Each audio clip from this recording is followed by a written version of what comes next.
Buenos días, vamos a comenzar con, con la unidad de, de los contactores.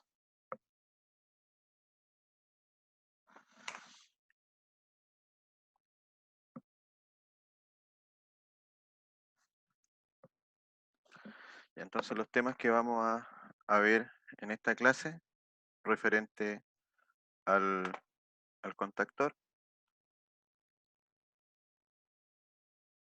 es el funcionamiento del contactor, ¿ya? La estructura del contactor, lo que es la simbología, característica, tipo de contactor y contactores especiales, etcétera. ¿Ya? Esos son los contenidos básicos en esta unidad. Y lo que deberíamos terminar como objetivo al final de estas láminas sería entender los conceptos bases del contactor, su finalidad, su uso, cuál es el motivo que lo vamos a utilizar nosotros en los sistemas de control.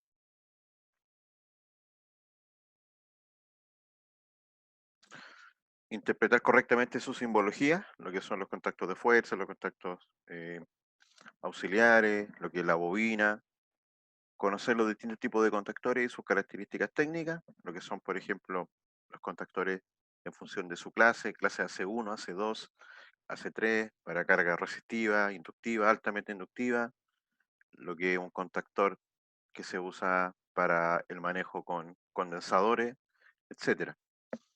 Y tener, por supuesto, claramente diferenciado lo que es un relé de un contactor. Ya. El contactor. Ahí en la imagen eh, está representado un contactor.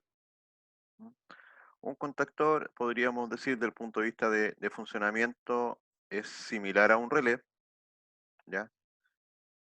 Pero sí, puede ser similar a un relé.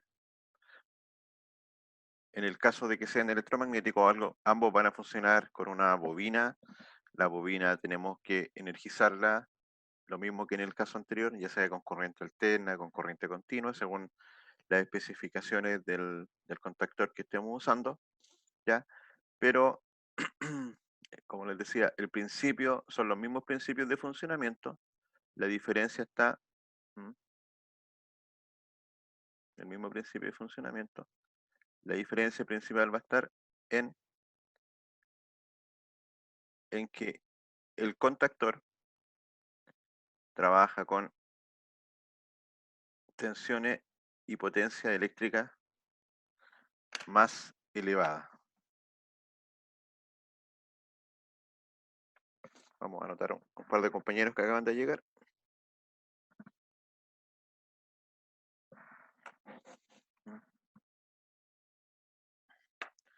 Entonces, diferencia principal entre un relé y un contactor, constructivamente son distintos, pero desde el punto de vista conceptual, el contactor está diseñado para trabajar con potencias y voltajes más elevados. Va a tener contacto especialmente diseñado para esos fines que son lo que se denominan los contactos de fuerza.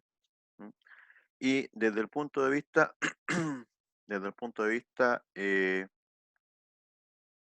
de su operación, el contactor podríamos definirlo de una manera muy simple, que es un dispositivo mecánico de apertura y cierre.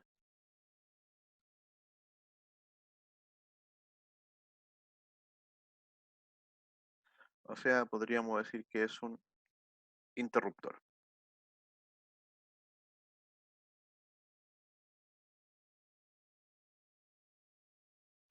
Pero en este caso sería un interruptor de potencia. Eh, Aquí hablamos ya de conceptos como el accionamiento. En este caso, el accionamiento de este interruptor puede ser del tipo eléctrico, electromagnéticos.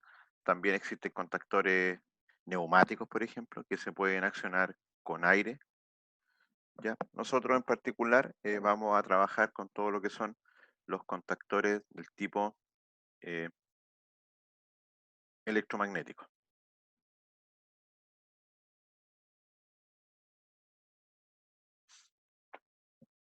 Definición formal. ¿Mm?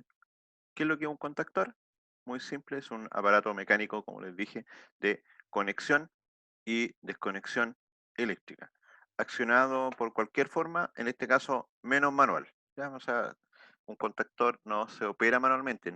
¿Eso qué significa? Que yo no voy y, digamos, directamente lo enciendo y lo apago, sino que lo voy a hacer a través del encendido y el apagado de la función, que es a través de la bobina. Ahora, es capaz de establecer, soportar e interrumpir corriente en condiciones normales del circuito.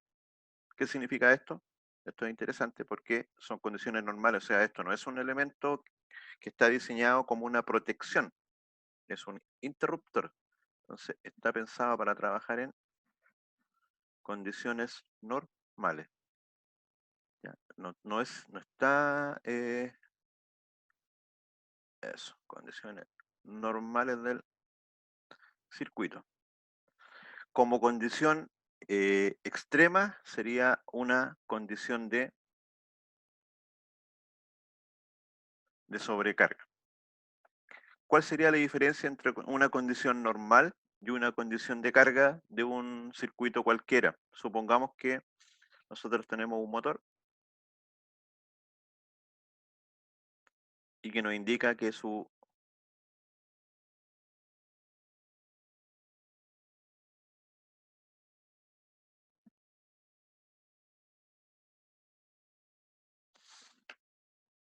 tenemos un motor cualquiera que nos dice que su corriente nominal es de 100 amperes. ¿Cuánta sobrecarga podrá soportar este motor?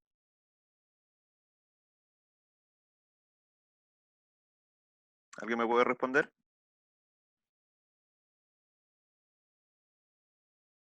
¿Tres veces lo nominal?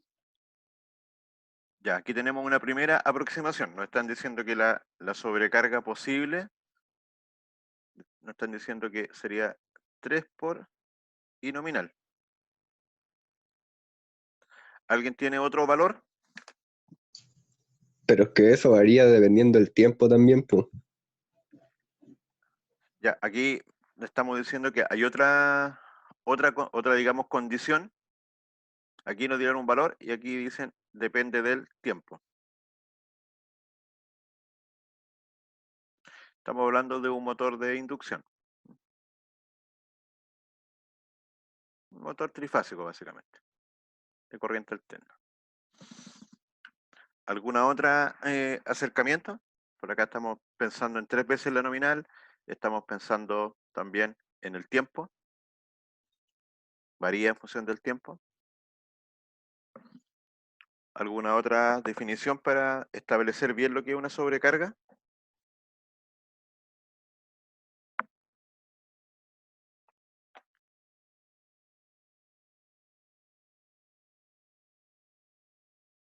¿No? Ya. Entonces aquí tenemos que definir un par de cosas porque en en un motor, como ustedes bien dijeron, existen momentos en que podemos llegar a corrientes 3 veces la nominal, inclusive más de 3 veces, podrían ser hasta 5, hasta 7 veces.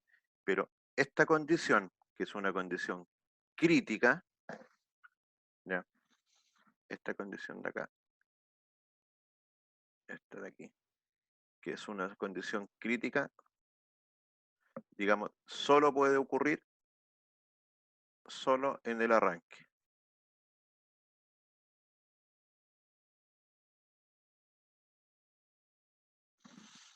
Y ahí está, entre comillas, linkeado con esto, y el motor lo soporta solo el arranque y un tiempo breve, segundos,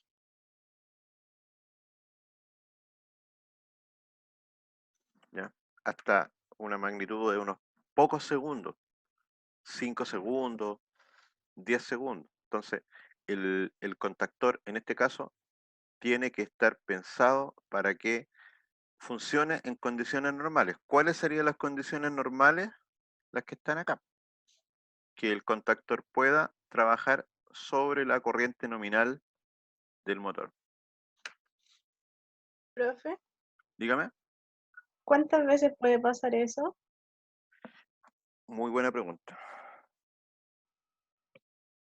Déjeme que estoy anotando a un compañero que ingresó a la clase. Ya, un contactor, digamos, de buena calidad va a permitir una cantidad también limitada de arranques. Supongamos 5.000 arranques. 5.000 veces podría suceder este fenómeno de que el motor justamente está detenido y por lo mismo funciona el motor. Eso es sumamente estresante porque en ese proceso el contactor va a tener que, si este motor es de 100 amperes y supongamos que la corriente en el arranque es 3 veces la nominal, debería estar soportando 300 amperes durante 5 segundos, por decir algo. Después de que pasen esos 5 segundos, la corriente va a bajar, el motor va a ir tomando velocidad hasta llegar a su velocidad nominal y cuando llegue a su velocidad nominal o cercana a la nominal según el nivel de carga, la corriente baja y volvería a tener 100 amperes. ¿Ya? Ese periodo lo vamos a dibujar en una pizarrita aparte. Entonces, sería algo así como esto.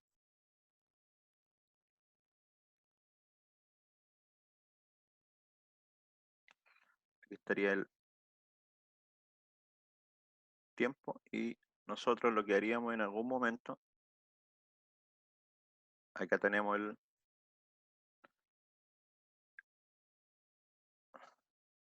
aquí tendríamos la red trifásica y acá tendríamos el motor. No vamos a dibujar el resto de elementos y este sería el contactor. El contactor se va a cerrar. Vamos a suponer que lo cerramos acá. Aquí se produce el cierre. Hasta aquí dura el arranque. Y de ahí para allá está en condición normal. Entonces vamos a hacer cuenta que esta es la corriente nominal.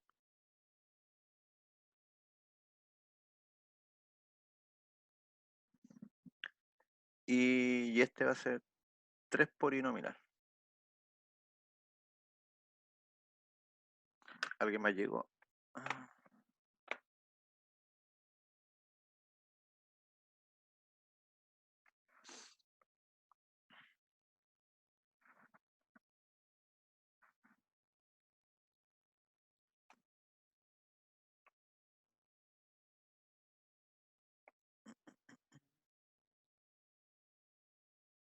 Ya. Entonces esas son las condiciones. Nosotros el contactor que hemos comprado para esta aplicación es, dijimos, que el motor, este es el motor, y nominal 100 amperes. Y lo que vamos a observar ahora es lo que debería suceder cuando arranquemos este motor.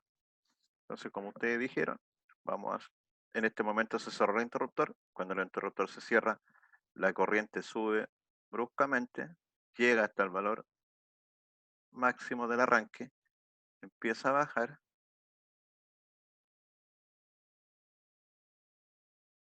y llega al valor nominal. ¿Se fijan? Entonces aquí tendría un pic de aproximadamente, para este caso, para este ejemplo, 300 amperes. Y aquí tendríamos el valor nominal,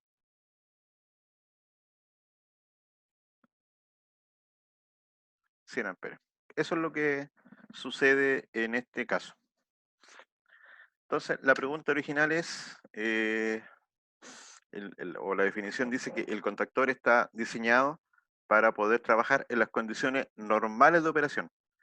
Lo que está ahí dibujado, ¿es una condición normal o una condición anormal? ¿Debe suceder o no debe suceder cuando nosotros conectamos un motor trifásico? ¿Ya? Debe suceder. Es normal. Claro, es normal cuando nosotros arranquemos un motor, bajo estas consideraciones, que se conoce como un arranque directo, en el cual nosotros aplicamos el voltaje, el 100% del voltaje al motor, va a suceder esto. Por lo mismo, el contactor, cuando el fabricante nos dice que el contactor es para 100 amperes, el fabricante sabe que el motor se comporta de esta forma y por lo tanto lo diseña para esta consideración. Ahora, ¿cuándo estaría el motor en sobrecarga? Y este es el concepto general de sobrecarga de cualquier elemento eléctrico. Cuando un elemento está en sobrecarga, cuando su valor de corriente es mayor al nominal. En el caso de los motores trifásicos, generalmente de diseño soportan algún nivel de sobrecarga. No todos los motores, pero muchos motores soportan un mayor nivel que se llama el factor de servicio.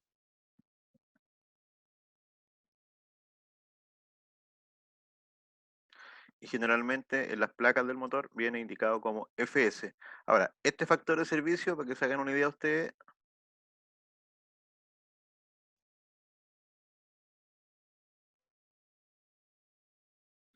tiene ese rango de magnitudes. Digamos que el factor de servicio se mueve entre un 5% hasta un 15%. Ese es el rango de sobrecarga que permitiría un motor. Para el caso que estamos trabajando nosotros, si eso lo llevamos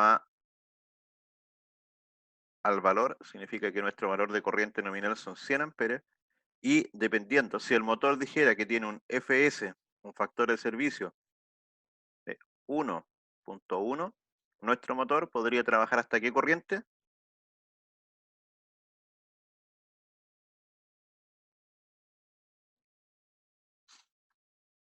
Si esta es la nominal, 100. Nos dice factor de servicio 1.1. Podría llegar hasta 110 amperes. ¿Ya? Esa sería la corriente máxima para este motor de forma permanente.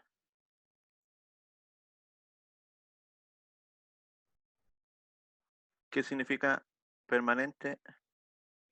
24 horas, funcionamiento continuo. Eso nos está diciendo el factor de sobrecarga. Por lo tanto, el contactor está pensado para eso. Los contactores, y nosotros deberíamos considerar en el diseño del circuito esta condición y por lo tanto tener un contactor adecuado. ¿Ya? No todos los contactores son iguales. Entonces, un par de láminas más adelante vamos a ver que efectivamente existen contactores especiales para lo que es el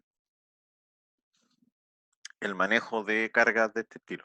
Entonces, como dijimos, el contactor es un interruptor que está pensado para trabajar en condiciones normales del circuito, inclusive soporta las condiciones que dijimos recién de sobrecarga, siendo la condición, digamos, más complicada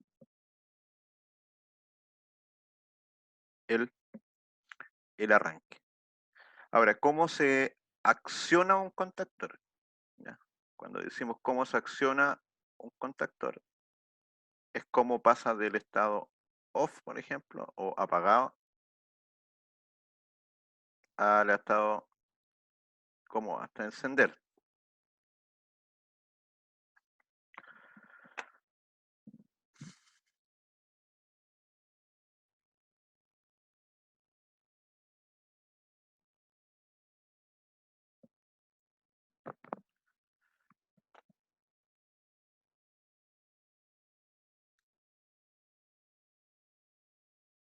Ups.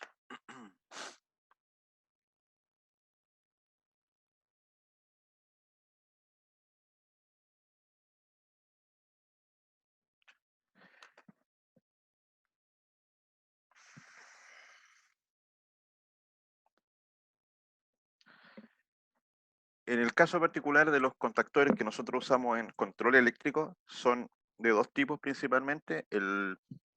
La gran mayoría son contactores del tipo electromagnético, que van a funcionar con un núcleo magnético, una bobina, y básicamente el funcionamiento sería exactamente igual desde el punto de vista de cómo se activa al relé, las mismas partes. ¿Mm? Ahora, en el caso de la tensión de la bobina, aquí también se tiene un amplio rango de las tensiones disponibles,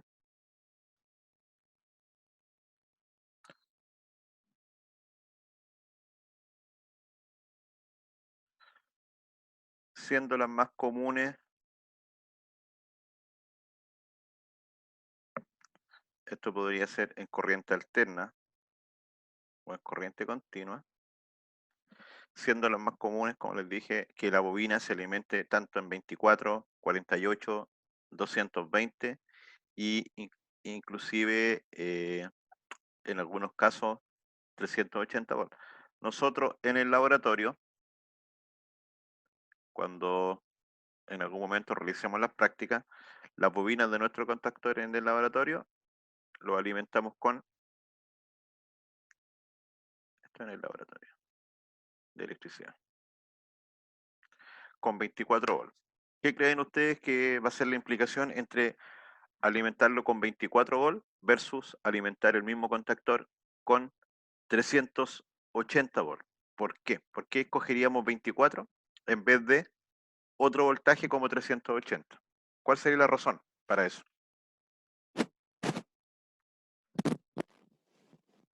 Para proteger el motor y el contactor. Entonces, eh, ¿O no? no necesariamente. No necesariamente, porque de lo que estamos hablando acá es de la alimentación de la bobina, solamente de la bobina.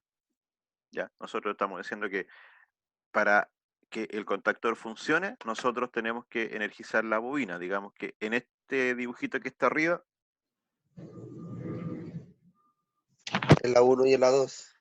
claro, ese terminal, que vamos a llamarlo A1, y por el, En la por 1 el y la otro 2. costado vamos a tener otro terminal que se llama 2. Esos serían los terminales de la bobina. Profe, eso puede variar dependiendo del motor que se ocupe. No, no tiene nada que ver con el motor.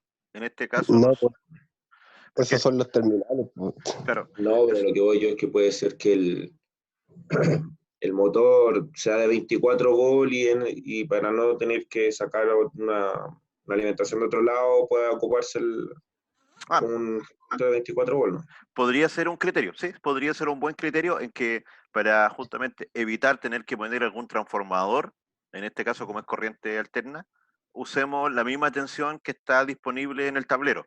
Sí, Eso. podría ser un criterio, sí, podría ser un buen criterio que de hecho se usa. Entonces, si yo tuviese solamente un voltaje, ahora, instalar un transformador para accionar las bobinas de los contactores tampoco es algo que sea muy complicado ni muy costoso. Las bobinas de los contactores toman corrientes, la corriente de la bobina va a ser del orden de, no sé, 0,05 amperes, 0,1 amperes de grandes contactores. Son de ese rango las corrientes, 50 miliamperes a 100 miliamperes. Entonces imagínese que usted tuviese que energizar 50 contactores.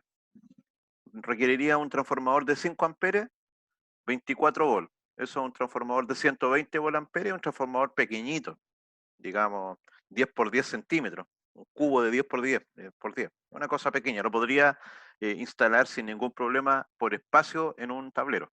¿Ah? Pero sí, puede ser una de las alternativas. En el caso particular, cuando usted trabaja con 24 volts en la bobina o con 380 volts en la bobina, lo que está ¿Ese haciendo ahí, o continua? ¿cómo? Si es alterna continua.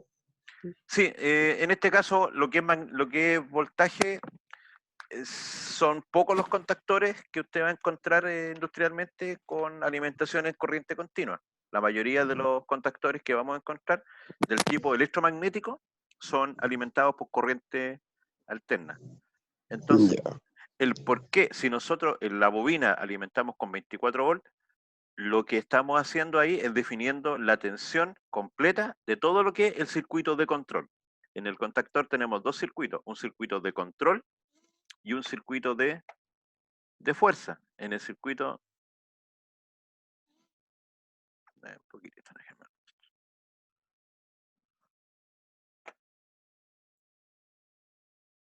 Ya, aquí. Entonces, digamos que el contactor se divide en dos partes. Lo que es el circuito de control, básicamente alimentar la bobina, y el circuito de fuerza, alimentar la carga, básicamente el motor. Entonces nosotros podríamos tener un motor que trabaje, un motor trifásico, el mismo ejemplo anterior, 380 volts, 100 amperes, vamos a poner un factor de potencia típico de un motor 0,8, inductivo, ¿cierto? Podríamos tener como esas consideraciones. Ingreso don Eric Tapia. ¿Qué otra cosa deberíamos saber del motor? De lo mismo que dijimos recién. ¿Qué es lo que es súper complicado para el motor? El arranque. Entonces, ¿qué deberíamos saber del motor? Su corriente de arranque. Que supongamos que el fabricante nos diga que es 5 por I nominal. Generalmente el fabricante lo expresa de esa forma, ¿ya? 5 I nominal. Para lo que es el contactor, es relevante, para lo que es la parte de fuerza del contactor, es relevante la velocidad del motor. Si el motor funciona a 1000, 1500, 3000 RPM, ¿es relevante la velocidad?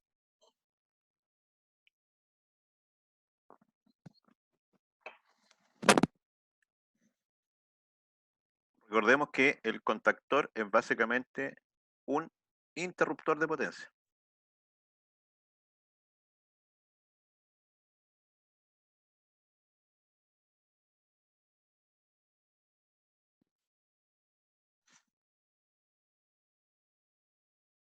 Y como interruptor de potencia, digamos que no es crítico conocer otros parámetros. Los parámetros que sí que son críticos para poder hacer esto, desde el punto de vista del motor, es conocer el voltaje, la corriente, el factor de potencia y la corriente de arranque.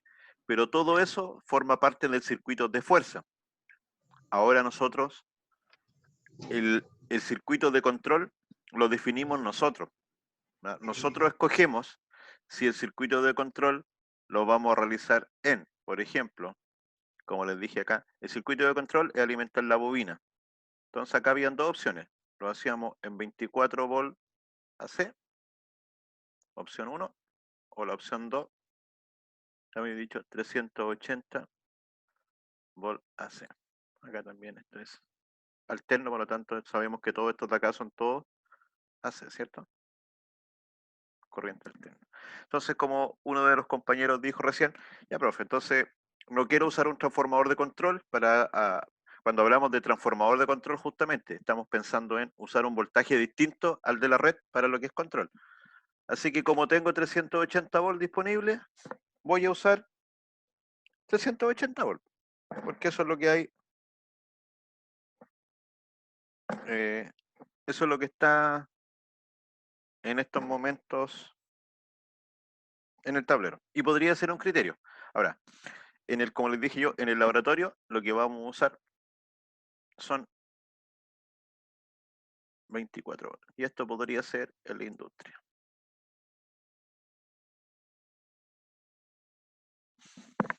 Y la pregunta fundamental es ¿por qué usamos 24 y no 30? Si yo uso un voltaje menor ¿Qué significa? Que todo el circuito de control o el circuito de control va a trabajar a 24 volts. ¿Qué pasa con la seguridad? ¿Qué es más seguro si usted está alambrando el circuito? Hay una falla, por ejemplo, y se produce una descarga al tablero o una descarga al electricista. Es mucho más seguro que trabajemos con 24 volts que si lo hacemos con 380. Entonces, en el caso particular de nosotros, los 24 volts lo vamos a usar por seguridad. Seguridad principalmente hacia quién? Hacia el alumno.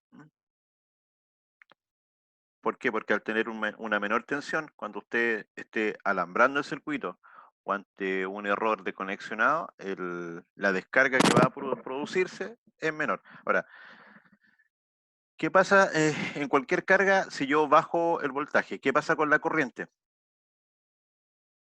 A la misma potencia, si la misma son 100 watts y yo bajo el voltaje, ¿qué va a pasar con la corriente? Disminuye también. Ojo con eso, ahí tenemos, hay un problema ahí. Si esta es una resistencia, la bobina sería algo así.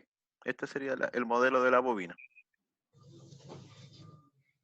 O sea, la bobina es una Z, una impedancia.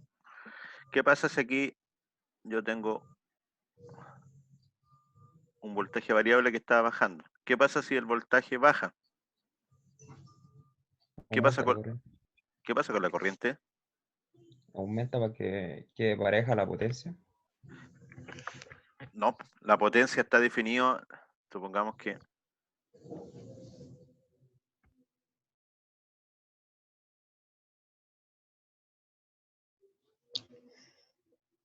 Disminuye la corriente de la resistencia real y se mantiene constante la resistencia imaginaria, porque depende de la frecuencia, ¿o no?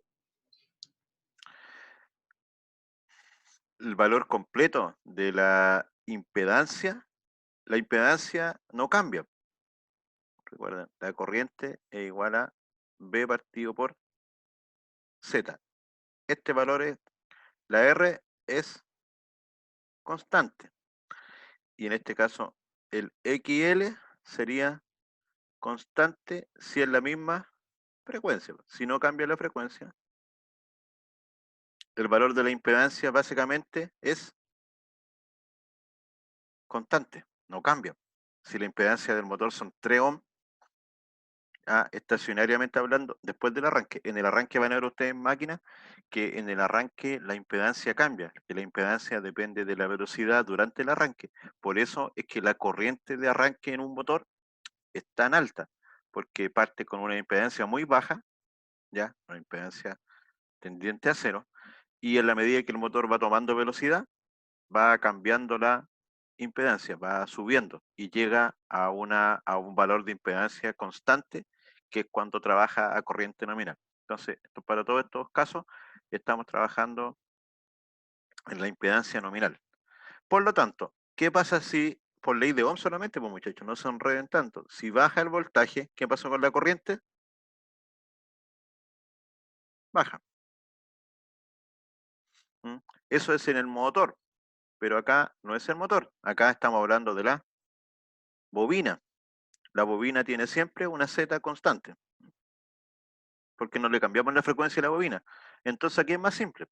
Si nosotros en vez de usar 380 volts, usamos 24 volts, ganamos en seguridad. ¿Por qué? Porque hay menor tensión, entonces hay menos peligro cuando usted alambre en el circuito de no electrocutarse, básicamente. Pero sube la corriente, entonces ahí lo que vamos a tener que tener un conductor de mayor sección, pero no es nada más que eso. ¿Cuál es el voltaje que más se usa para alimentar las bobinas industrialmente? Yo diría que es 220 volts. ¿Ya? Que es la tensión, que esa tensión la tenemos disponible en cualquier tablero de control, que va a ser la tensión entre la línea y el neutro. Pero ahí estamos con un poquito de problemas si el voltaje o la tensión de la bobina,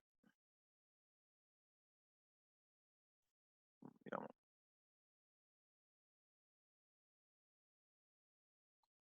estarían.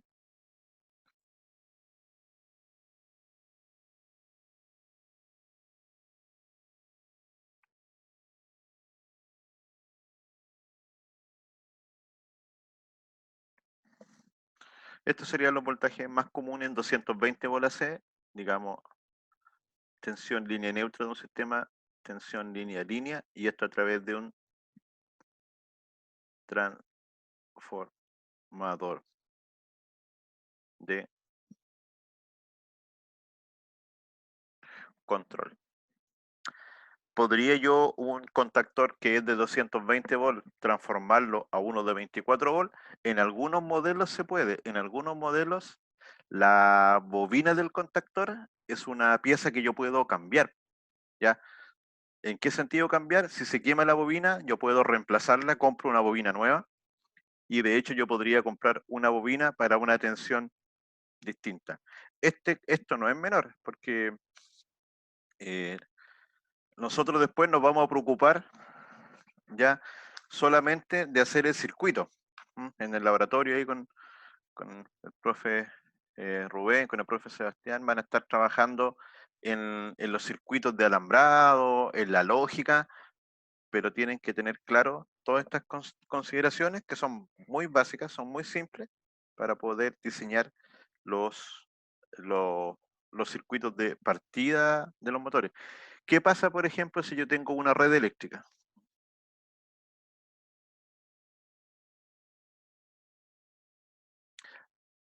La red eléctrica normal,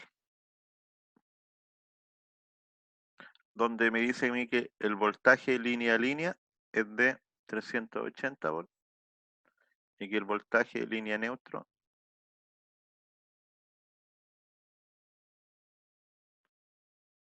es 220 volts. Pero aquí está mi instalación.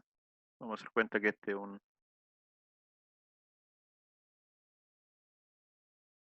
taller ya. Aquí tengo un poste. De ahí llega mi acometida al taller. Tengo yo aquí otro poste.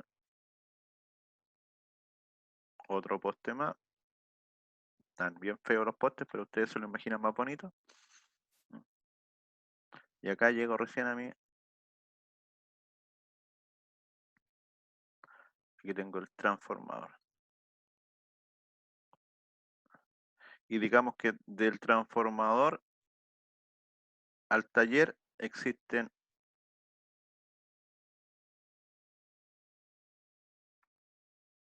500 metros. ¿Ya? Esta es la distancia. ¿Qué problema vamos a tener con la red eléctrica?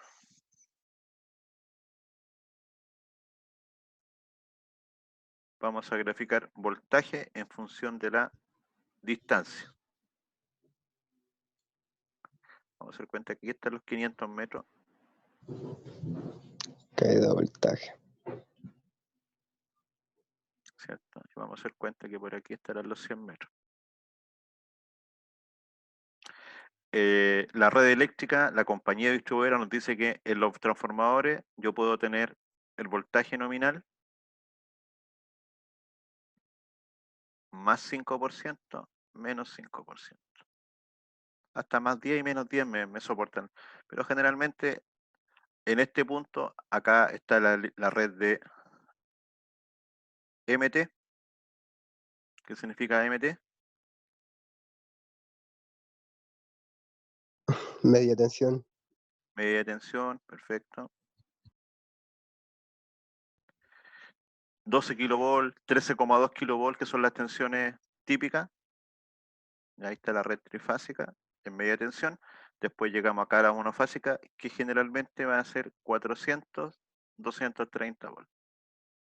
Esas son las tensiones típicas de la red en baja tensión. Pero esa es la tensión que yo tengo aquí en bornes del transformador, en la salida del transformador.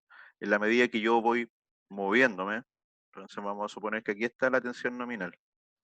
Esto parte con una tensión un poquito mayor. Esa es la nominal.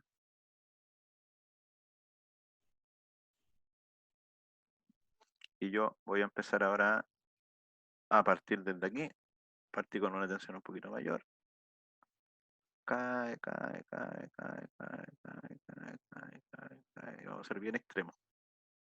Y aquí llego con 0,7 B nominal. Partí con 1,1. Hay una diferencia, hay un delta de voltaje absurdo en este caso de 0,4 B nominal. Imagínense la tremenda caída de tensión. Habría más de 100 volts de caída de tensión. No debería ser nunca eso, porque sería una caída de tensión muy alta. Pero hagamos cuenta que aquí sucedió esto. ¿Qué creen ustedes si yo instalé un contactor que era para 220 volts y están llegando acá mucho menos de 220 volts? ¿Cierto? Se suponía que mi tensión nominal eran 220 volts, pero en la práctica están llegando, supongamos, 160 volts. Ahí se me genera un problema. Ahí también me voy a ver, sucede de repente en instalaciones rurales o en instalaciones mal dimensionadas. Ahora, si sucede esto, el problema no lo voy a tener solo con la bobina del contactor, pero el problema lo voy a tener con todo el circuito eléctrico, con el motor, con las cargas de alumbrado, etcétera. Entonces, a esta condición, lo que voy a tener que hacer es alimentar, mejorar la tensión completa de la red, porque va a ser imposible que nada funcione, ¿cierto?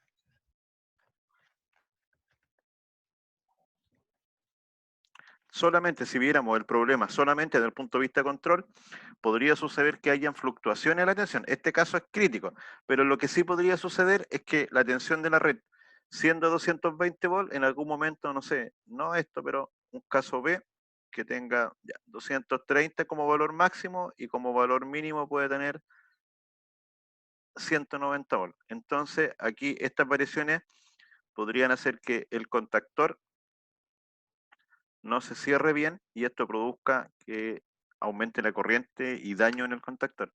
Entonces, en una instalación en que también haya muchas variaciones de voltaje, va a ser mejor esas variaciones hacerlo en la alimentación del contactor a través de un transformador de control, de tal forma que las variaciones las podamos de cierta forma disminuir y podamos tener una regulación adicional con un transformador propio de nuestra, digamos, en nuestro circuito. Vamos a guardar estos dibujitos para tenerlos disponibles más adelante. Ya. Entonces, la tensión de la bobina, básicamente la vamos a definir nosotros, nos vamos a fijar en consideraciones como la que dijeron ustedes. Tensión disponible en el tablero, ya, distancia y seguridad. Ahora, los circuitos de fuerza del contactor, los circuitos de potencia, esos sí dependen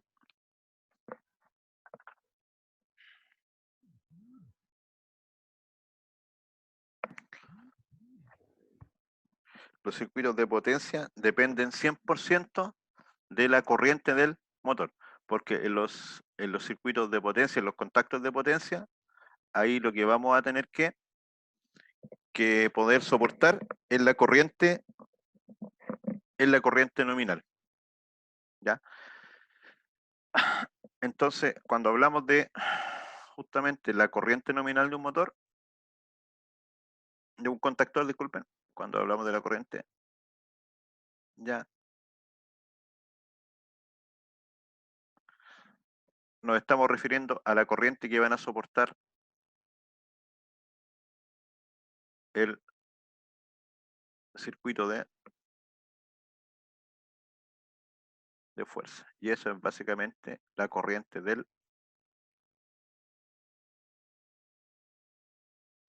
motor. En lo que son contactores, vamos a encontrar contactores pequeñitos, 5 amperes, pero podemos encontrar contactores hasta para 3200 amperes, 1600 amperes, 2500 amperes. Ahí ya es que el contactor se diferencia del relé fuertemente. El relé, ¿existen relés con contactos para 5 amperes? Sí, 5 amperes. Yo diría que hasta 10 amperes podemos encontrar relés con esas capacidades de corriente. Pero de ahí hacia arriba ya son corrientes exclusivas de los contactores. Es más, inclusive de los contactores solo del tipo electromagnético. Existen también contactores electrónicos. Así como existe el relé de estado sólido, también existe el contactor de estado sólido y aplica lo mismo que conversamos la clase pasada, que para energizar el contactor no se usa una bobina, sino que se usa un circuito electrónico, ¿ya? También ahí aplica lo mismo de la clase anterior, pero en lo que son contactores, digamos, de estado sólido, todavía no va a ser muy difícil encontrar para corrientes muy grandes, digamos, más de 500 amperes. Corrientes menores a 500, 100 amperes, 200 amperes, sí, y también son mucho más costosos que los contactores electromagnéticos, así que va a ser mucho más común encontramiento de contactores. Cuando decimos que es un interruptor de potencia, nos referimos a esto. Imagínense un contactor que sea de 25 amperes, ¿cierto? Vamos a hacer una vista superior y internamente, básicamente, en lo que tenemos acá es eso. En el circuito de fuerza. Vamos a hacer cuenta que tenemos un motor conectado en delta. Y nosotros estamos instalando el contactor. Eso que está ahí estaría ahí. En este caso está pasando ahí la corriente nominal del motor. 100 amperes. Imagínense para un motor de 100 amperes.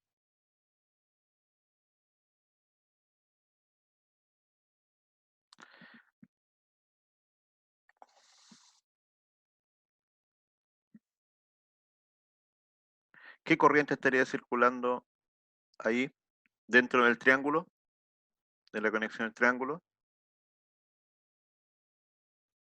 Si la corriente nominal son, o la corriente de línea, mejor dicho, son 100 amperes.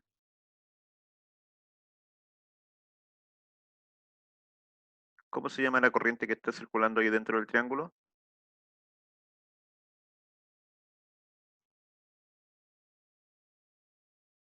¿Me escuchan?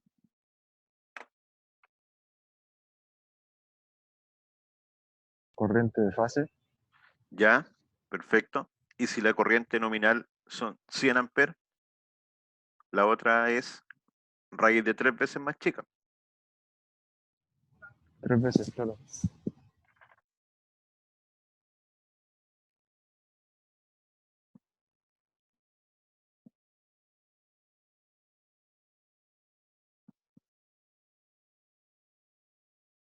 La otra corriente serían, 33,5 más o menos.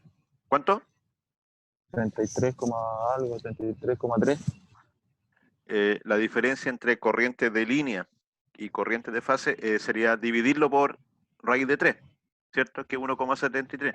Y cuando yo lo divido, ¿cierto? Cuando yo lo divido por raíz de 3, básicamente baja a un 58%. Entonces, si son 100 amperes acá son aproximadamente 58 amperes.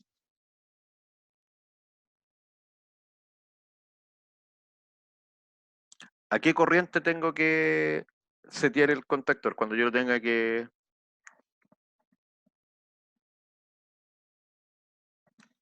¿Compraría el contactor para 58 amperes o compraría el contactor para 100 amperes?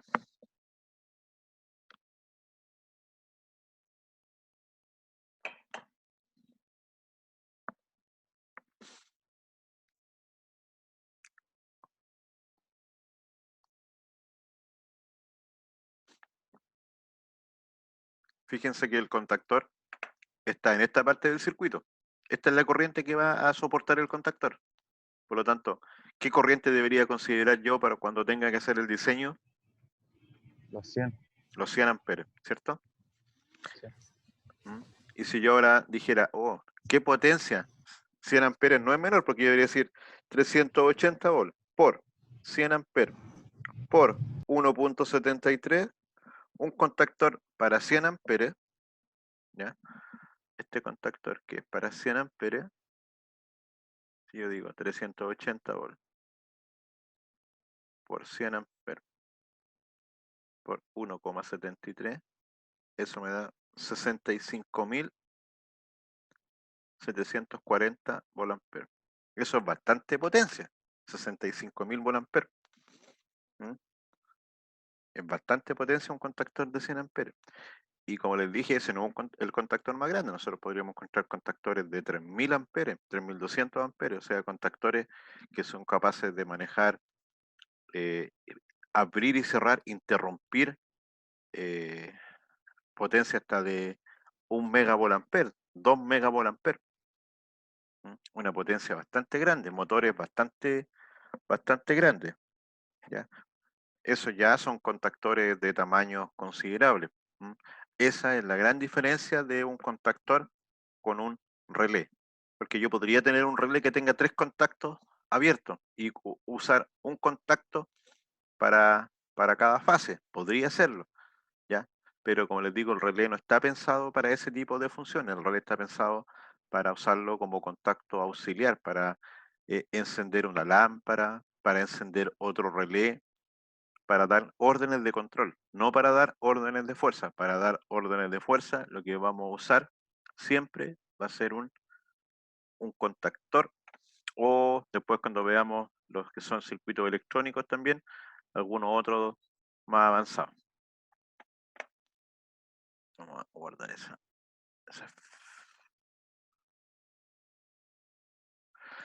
Ya, todo lo que vimos antes funciona perfectamente y es así en la realidad, pero lo que no estamos considerando es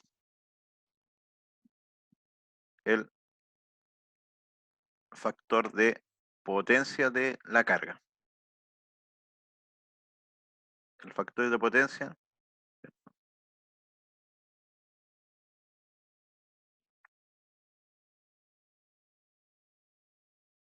y el FP.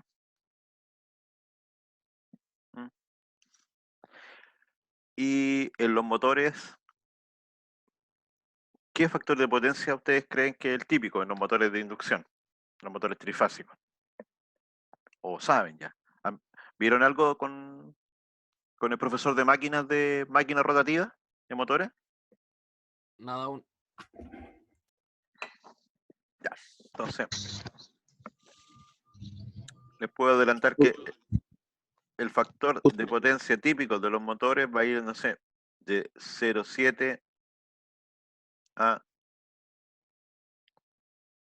0,9, siendo ese es el rango típico del factor de potencia.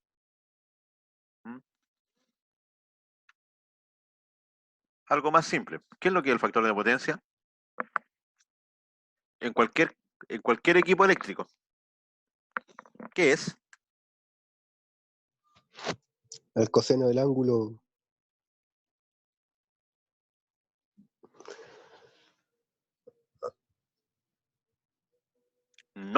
No es el coseno del ángulo.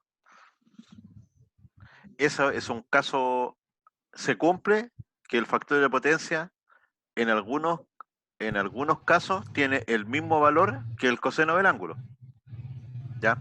Eso se da en redes que no tienen perturbaciones armónicas. ¿Ya? Si existen perturbaciones armónicas, distintas frecuencias en la red, no es exactamente igual.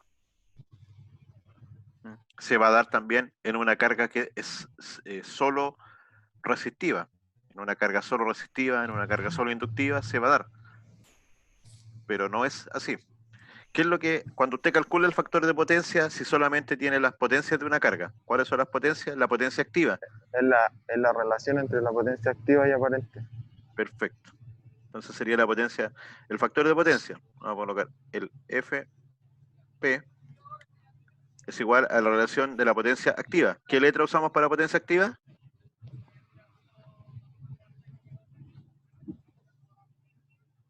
la letra P. Y la potencia aparente, la letra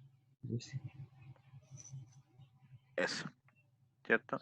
El factor de potencia es una relación. Pero esto es más importante. Esta sería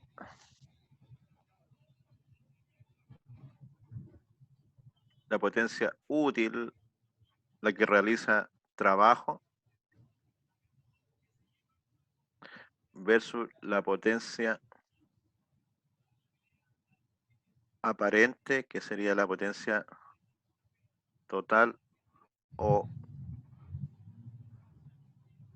máxima. Cuando la potencia P y la potencia S son iguales, cuando tenemos una carga que es solamente una resistencia, ¿cierto?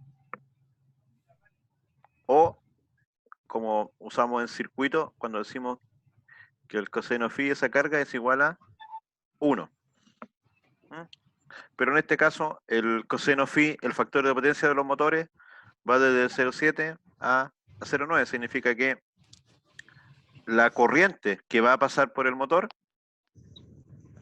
ya tenemos que considerar el factor de potencia. Porque la corriente que nos están indicando ahí, cuando hablamos en un motor de potencia, aquí vamos a tener que volver.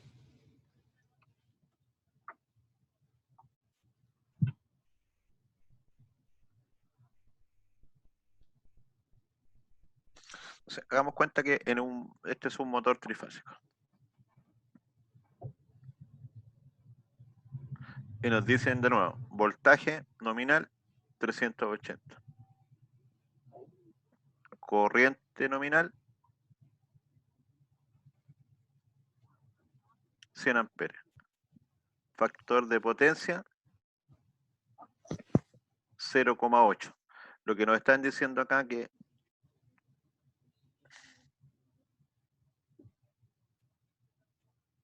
esos son los valores que están entrando al motor. Con eso yo podría determinar la potencia del motor. La potencia del motor está dado generalmente en kilowatt o en HP. ¿Qué es lo que son los HP? Potencia mecánica. Los HP es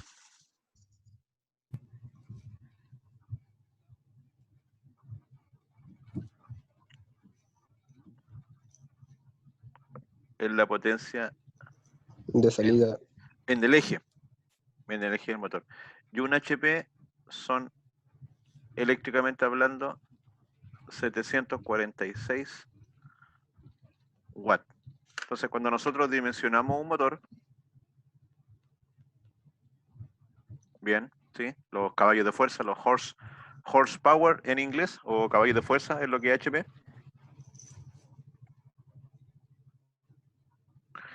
Y es la capacidad de hacer trabajo, donde después en máquina van a ver que la potencia se define como torque por la velocidad angular.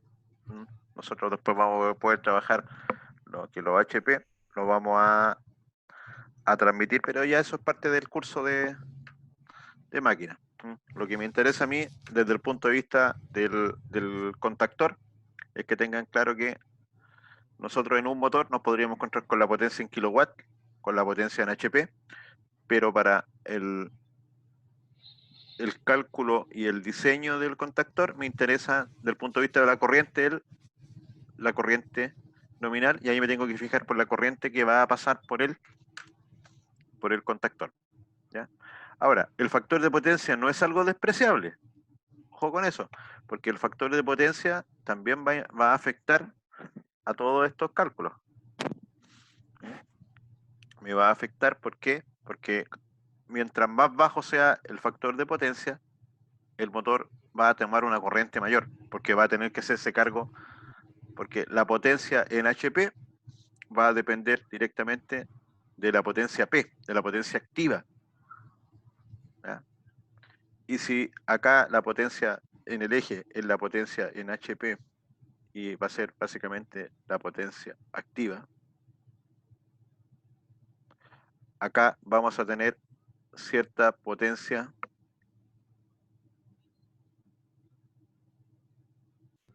reactiva, ¿sí? Porque tenemos un circuito magnético aquí.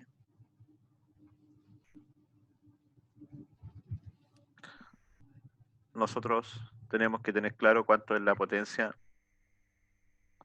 aparente para poder determinar la corriente que va a entrar a este circuito. De la corriente que ingresa a este circuito, una parte va a quedar en la potencia activa y otra parte va a quedar en la potencia reactiva. Y el contactor va a quedar acá. El contactor tiene que hacerse cargo tanto de la potencia activa como de la potencia reactiva. O sea, el contactor tiene que ser capaz de entregar la potencia aparente. Por lo mismo, mientras más bajo sea el factor de potencia, ¿quién va a crecer aquí? Si el factor de potencia es 0,5.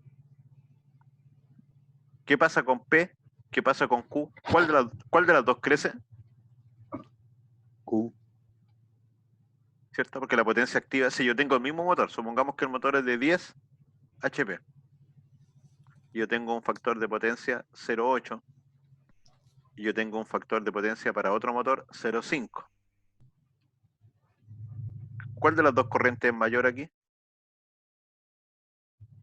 La corriente, digamos, caso A o la corriente del caso B. Caso B. Perfecto. Muy bien. Entonces, eso también los fabricantes de los contactores lo manejan. Y mientras más bajo sea el factor de potencia, digamos que el contactor tiene que hacer un mayor trabajo. Y para eso es que el Comité Electrotécnico Internacional, que se llama IEC,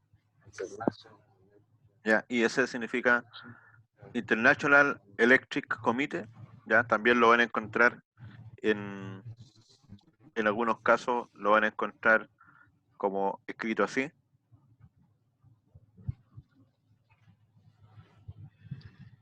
Que es lo mismo, pero está en inglés, así que lo encuentran al revés.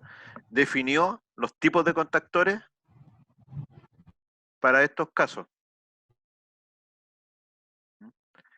Y estos son los tipos de contactores.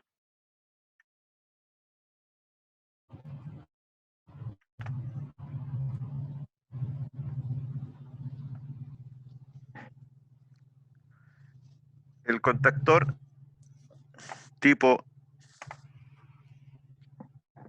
AC1 y se definen así.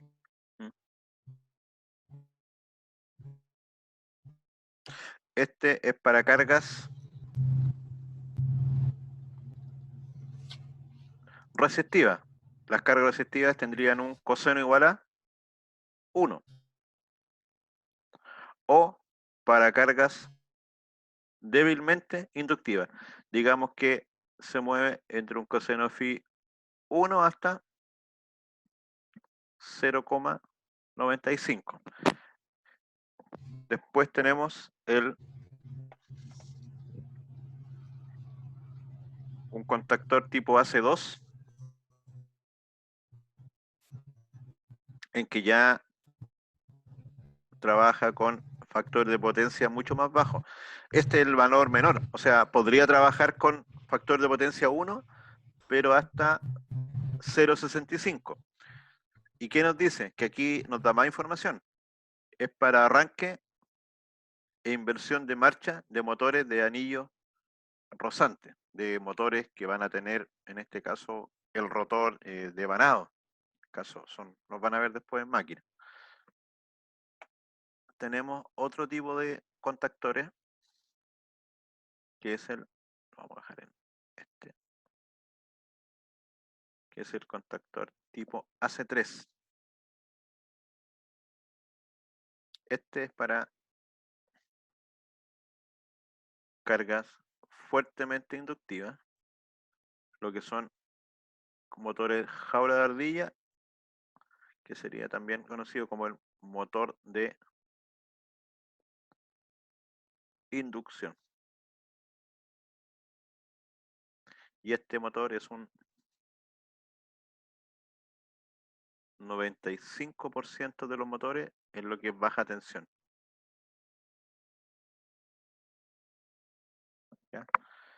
Entonces, el contactor que nosotros, digamos que más vamos a usar para lo que son circuitos de control, va a ser un contactor del tipo AC3. Ese es el más común. ¿Ya? AC1 y AC2, el AC1 en motores básicamente descartado. ¿Ya? El AC1 lo podríamos usar si es que quisiéramos encender un calefactor, y el calefactor es básicamente una resistencia. El AC2 lo podríamos usar, ¿ya? Lo podríamos usar en motores, estar dentro del rango, pero el más correcto de usar sería un contactor del tipo AC3, y es para arranque y desconexión, lo que se llama un circuito de partir-parar en lo que son motores. Y en este caso, el contactor de más alto estándar, el más complejo o más completo, sería un contactor del tipo AC4, que también, si se fijan, también es para motores del tipo jaula. Pero este es aún más complejo que el anterior, porque también permite lo que son arranque y marcha. Pero esto es lo más complicado. Permite hacer arranques a impulso y frenado por inversión. ¿Qué significa eso? Que nosotros con un contactor AC4 podemos también arrancar y detener un motor de inducción, pero lo podemos hacer por breves tiempos. O sea, yo podría usarlo en una máquina que esté prendiendo y apagando muchas veces en poco tiempo, lo que va a generar mucho calor y va a ser muy estresante para el contactor. Entonces, hacer eso con un motor implicaría que constantemente estaría pasando la corriente de arranque, estaría con corriente alta, corriente baja, corriente alta, y esa es la peor condición. Eso se va a dar, por ejemplo, en lo que son maquinarias industriales, en lo que, por ejemplo, un torno, o ese tipo de instrumentos en que la máquina funciona, el mecanismo de corte funciona en un sentido, después se frena, funciona en el sentido inverso, lo frenan, lo vuelven a arrancar, lo avanzan un poco, etcétera. Se fijan en sistemas que van a estar encendiendo y apagando continuamente, ¿ya? Y existe otra condición que se llama frenado por inversión, que es detener el motor en seco. Significa que yo estoy girando el motor en un sentido y cambio el sentido de giro para que el motor se detenga. Prácticamente no se realiza. Antiguamente, muchos años atrás, era una forma de control de motor. Actualmente eso no se hace porque se usan los sistemas electrónicos. Claramente, aquí el que define todo esto no es el contactor. El que define cómo va a funcionar, primero que todo, es la máquina, el proceso productivo. Si el proceso requiere hacer cambios de giro, después nosotros tenemos que comprar un motor adecuado para eso, instalar un motor adecuado que permita hacer todo. Y después del motor tenemos que ver cómo encendemos el motor. Y ahí es donde viene el interruptor. Entonces, si yo les pregunto, de los 4 tipos de contactores que hemos visto acá, ¿cuál ustedes creen que es el mejor, el más completo?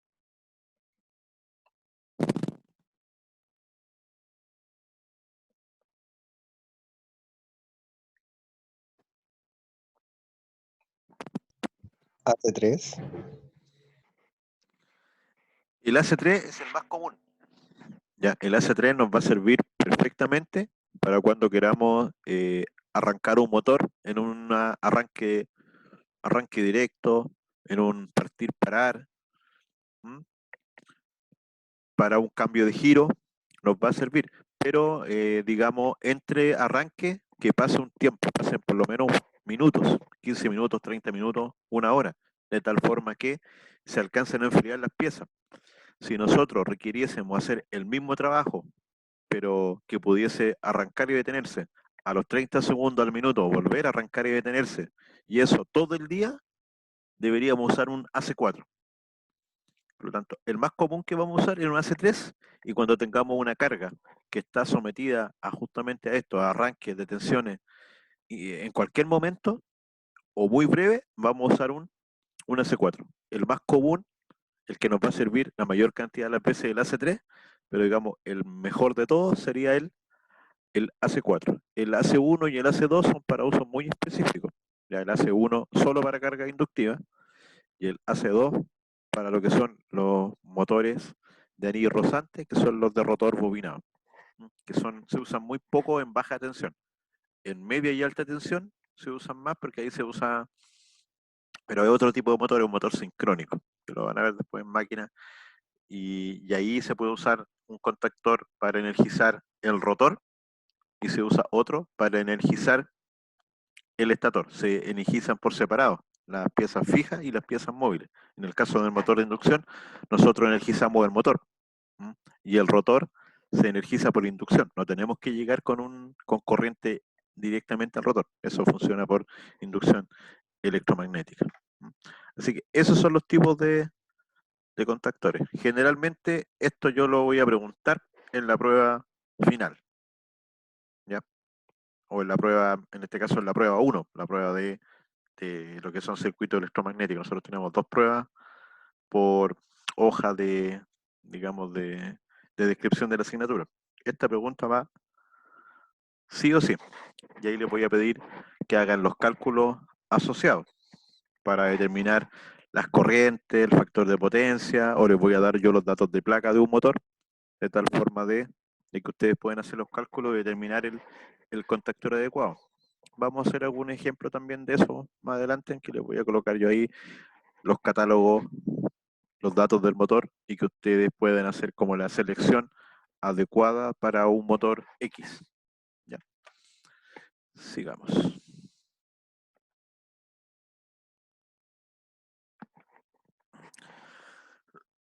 Ya, el contactor, ya esto es más general, se usa principalmente en todas las aplicaciones industriales como el interruptor. Y otra de las gracias que tiene el contactor es que permite separar el circuito de fuerza, lo que son los contactos de potencia, de lo que es el circuito de control, y nos permite poder hacer lógicas de control, de tal forma de con ciertos circuitos de control poder encender distintas máquinas, distintos contactores. Eso en la industria generalmente está asociado a lo que se conocen como los CCM. Y los CCM es la abreviación de lo que son los centros de control de motores. Entonces, como el núcleo principal de un CCM van a ser los contactores. Entonces, el núcleo principal.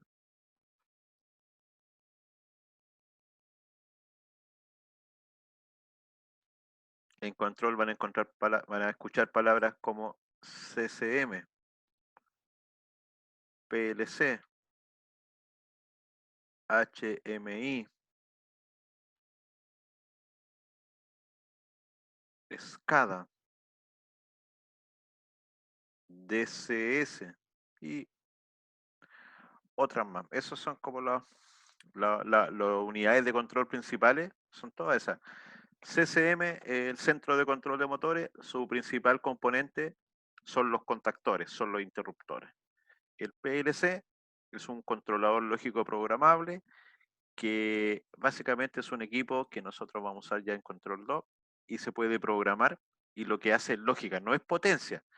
Aquí, de todo esto, el que ve potencia dentro de CCM es el contactor. Y el CCM sería una agrupación de contactores para que funcionen de cierta forma. ¿Un CCM podría estar controlado por un PLC? Sí. Un CCM podría incorporar un HMI, que es lo que el HMI es una pantalla, generalmente táctil, en el que usted, en vez de tener luces, indicadoras, tener botones físicos que usted aprieta, en vez de eso lo reemplaza por animaciones dentro de una pantalla touch, y en esa pantalla usted va a poder interactuar, y en vez de tener que estar cambiando botones, usted va cambiando pantalla y puede acceder a distintas cosas. también puede tener gráficos, sensores, visualización de sensores, alarma, ayuda, etc. El SCADA viene, esto es como en orden creciente. De ahí después pasamos al HMI. Después del HMI, así como CCM es Centro de Control de Motores, PLC significa Controlador Lógico Programable. HMI significa Human Machine Interface, interfaz hombre-máquina, las pantallas. Después vienen los sistemas SCADA. Los sistemas SCADA lo que hacen son dos cosas. Hacen control y hacen, digamos, lo que se conoce como adquisición de datos, ¿no? SCADA significa System Control and Data Acquisition.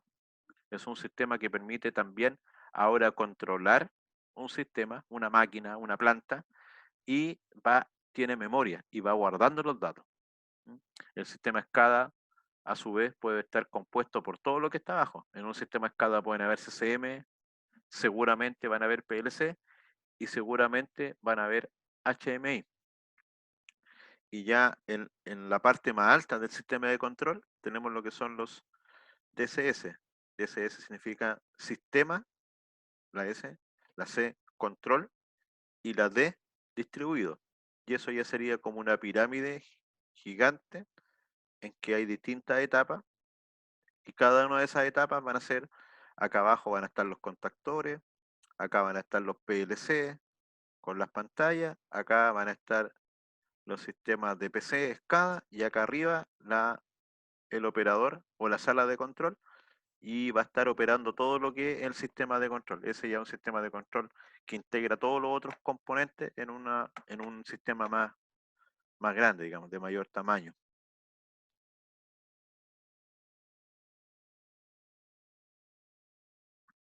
Ya. En esta imagen tenemos un circuito que se conoce como, o sea, en realidad tenemos 3 contactores que están montados para hacer un circuito que se conoce como circuito estrella triángulo.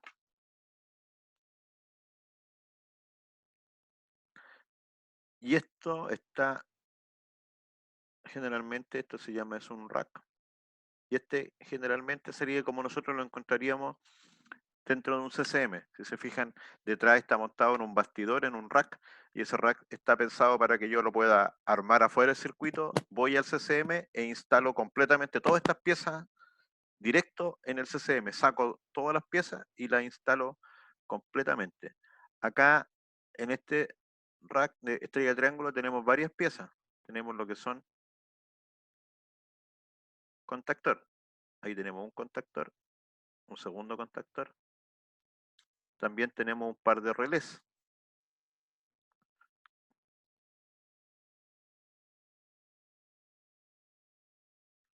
Tenemos un relé temporizador, que sería ese. Y acá también tenemos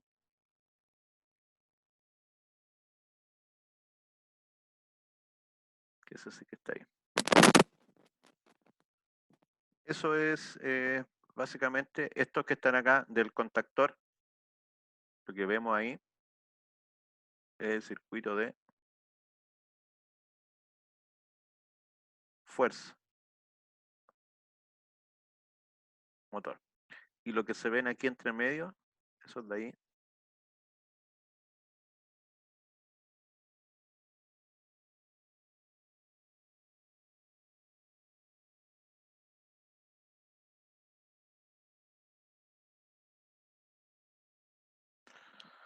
si se fijan, los circuitos de fuerza son contactos grandes. ¿Por qué? Porque por ahí va a pasar mucha corriente, 50, 100, 200, 500 amperes, entonces se requiere terminales con mayor cantidad de cobre.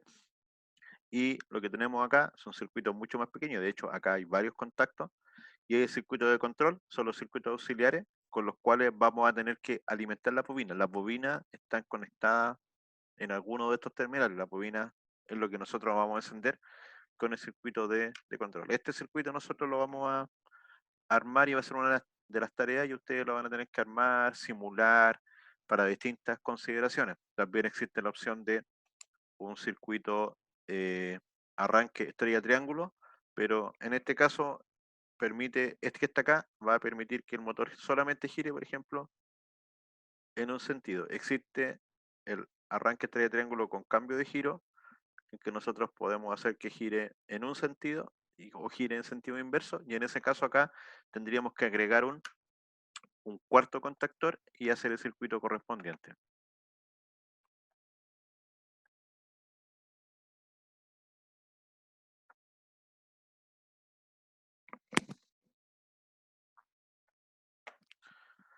Los tipos de contactores: el contactor principal o contactor general, el contactor que maneja más corriente, y en algunos casos también usamos lo que son contactores auxiliares como de conmutación. Hasta en algunos casos podríamos usar un contactor para una carga más pequeña o un contactor como un elemento de multiplicación de contactos como un relé. No es lo común, no es lo que vamos a usar siempre. Generalmente vamos a dejar el contactor como el elemento principal de control. Acá también los contactos auxiliares, los contactos de fuerza siempre son normalmente abiertos, porque nosotros lo que vamos a hacer es cerrar un interruptor, y cuando cerremos el interruptor energizamos la carga. Pero los contactos auxiliares, esos sí los vamos a encontrar igual como en el relé, como los contactos normalmente abiertos y normalmente cerrados. Respecto del funcionamiento, si se fijan, si yo pongo esta lámina tanto para un contactor como un relé es lo mismo, la diferencia está en los contactos. Como le digo, el contactor tiene contactos solo de fuerza, solo abiertos, y los de control son los auxiliares, y ahí encontramos tanto abiertos como cerrados. Las piezas son las mismas, ya, lo que es la carcasa, el electroimán, etcétera.